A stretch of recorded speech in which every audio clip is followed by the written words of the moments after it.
Good day, Globe. I started editing this video and decided to release it as a three-part series. So, continue watching and make sure you catch the other portions as I release them. Have a great day. What up, world? I'm Dan Davis. Thanks for watching episode 4, Conspiracy Theorists.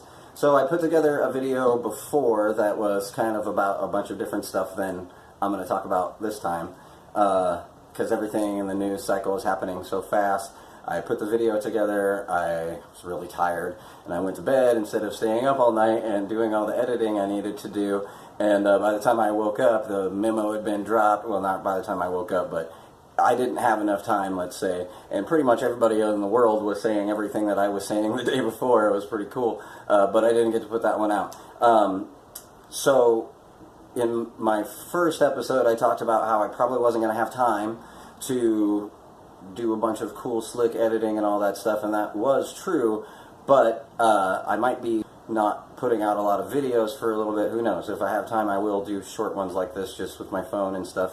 But the bottom line is I've got access to a great equipment now, and I can do the vlog from home, and I should be able to point to all the links and direct sources that I want to be pointing to on the fly as I'm recording, so I'm really excited about that. Also, I'm really excited about some formatting ideas that I had for this show that I want to do.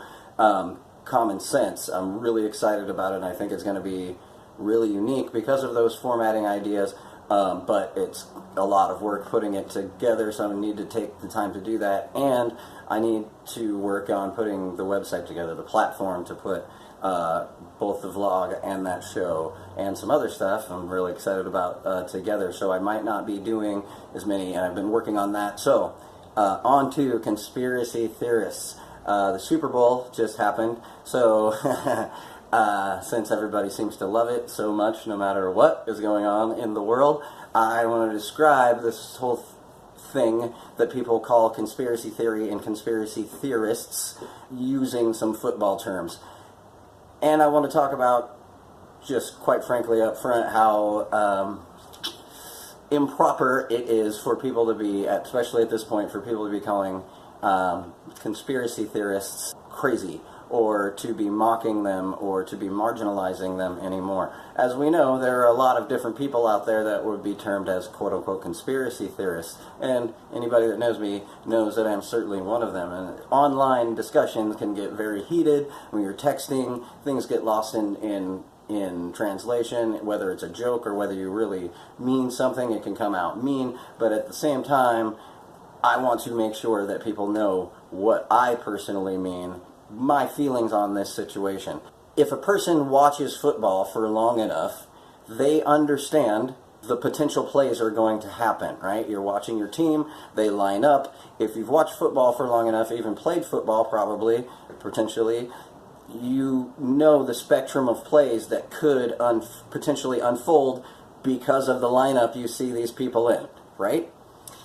It's the same, I would imagine, for just about everything. If you've done it for long enough, if you've focused on it regularly enough, you know what's going to happen.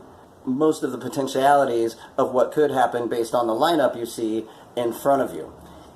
So we, so-called conspiracy theorists, right now I'm talking specifically about the ones that normally focus mostly on political subjects, socio-political subjects. There are all these rabbit holes that people go down, aliens and all kinds of other things, and I'm not invalidating anybody else's research, and I'm certainly not here to talk about that stuff. What I'm saying is the category of quote-unquote conspiracy theorists that focus mostly on socio-political stuff, like me, right? It's like we can't help it. That's our thing, right? My daily routine, I get up the first 3 hours of my day. Either I have to stay up to make sure I'm on East Coast time, or I get up early enough that I'm on East Coast time to check out the news, the global news, because in the U.S. that's where it hits first, and it's a lot earlier than over here on the West Coast. So that's what I do. Just like other people pay attention to football or whatever else it is that you pay attention to, right? That's what I do. That's what people like me do. And a lot of us, interpersonally, on the internet, with videos like this, all kinds of stuff, have been increasingly towards a fever pitch, begging people in nice ways and mean ways, in every way possible, thoughtful ways, It's, thought-provoking ways, every way possible, trying to get people kicking and screaming, dragging them kicking and screaming. Please look at this, look at that, please read this, please understand that, please stop calling me crazy, or saying that something that I literally just read in this piece of legislation or in this policy paper is a conspiracy theory. No, please don't believe me, please just read this, okay? That is the definition of conspiracy theorists like me. Okay, so what didn't happen is all of you people that are so fervent in your stance right now, and I'm sure you have a lot of heart, you're coming from the right angle. Most of you, I know it. You have a big heart, you want right things to happen, but what didn't happen is that you all of a sudden, after avoiding all of this time, paying attention to anything, because it's not cool, it's not, catchy, it's just got off work, I won't want to deal with this, I understand all that, but the fact of the matter is you didn't. And most of us that have, we can tell the difference, okay? So what didn't happen is that because the media all of a sudden started saying F Trump, F Trump, F Trump, and he's literally Hitler, just because you got scared of that did not make you a socio-political expert. Okay? Especially not enough for you to do things like, dear white people, Trump supporter is a racist, misogynist, blah, blah, blah, blah, blah, and therefore we don't have to listen to you. There's another key point, right? Conspiracy theorists and now Trump supporters, right? You don't have to listen to us because we're all crazy or because we're influenced by Russian bots or we're xenophobic or homophobic or this or that. You don't get to determine what our intentions are. Okay? You don't get to. What happens as a result of that is we start not caring about your point of view. Okay? Because you are not listening to us. But what you are doing is saying, oh, you're just repeating Fox News or Alex Jones or whoever you can make up at the moment. No, we're not. Some of those people come to the same conclusions that the rest of us do because we're looking at the same source material. That's it. Certain shining lights, maybe on Fox News, right? Maybe on Fox News, certain shining lights at certain little bits of time, they might be giving you it straight, but fair and balanced, they ain't. They never have been. They don't have a track record of that, but neither is CNN, MSNBC, none of them, right? It depends on who the candidate is, who's giving them money, all that. We all know that. That's why what we're doing with the alternative media, that's why it's necessary. Right? That it shrunk down the amount of outlets, at least the influence on those outlets. You might see the same number of magazines, same number of channels and stuff, but they're owned by way less people. That created a vacuum. Well, we're here to fill that vacuum, and this whole thing with Trump, it's not Republican. It's not Republican. We witnessed the Democrats, the Republicans, the media, foreign heads of state, the United Nations, the European Union, the freaking Pope even, come out against Donald Trump and tell us as American people, you cannot have him as president. Okay? So if you're trying to say that Donald Trump is a Republican, you're definitely missing the point. He is just a temporary focal point. 4 years, 8 years, doesn't matter. It's the culmination of something that started way before I was born.